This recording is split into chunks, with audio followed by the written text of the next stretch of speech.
puti, berde ng laguma, nahadlok siyang suksukon ug libakon sa mga chismosa. Naligo siyag pulpos aron kuno muhayag ang naong niya.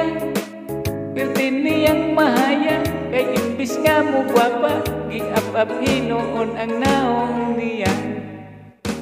Tungod sa kabalaka, di na halos mo gawas, taman ra yun sa sala.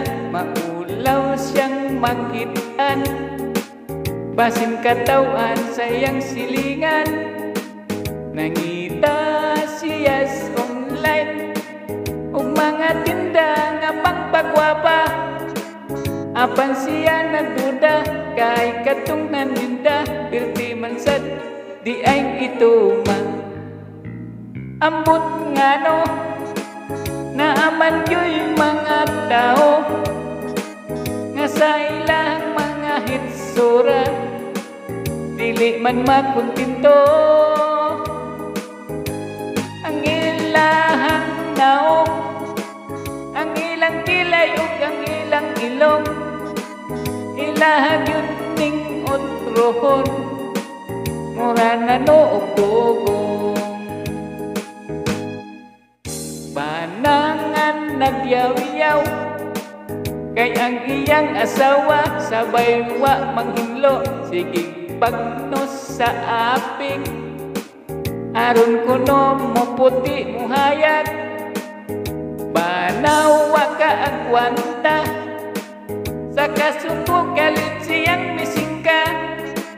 Ayaw sigig pagwapa kay maorang daw nga, basin unya og ilisan taka.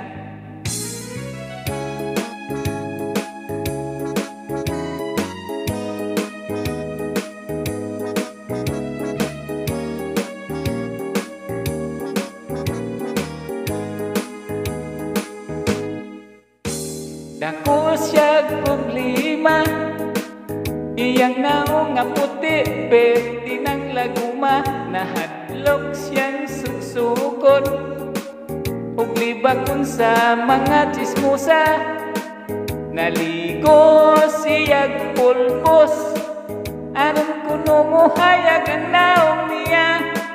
Berde niyang mahaya kay imbis nga mo gwapa, giap-ap hinoon ang naong niya.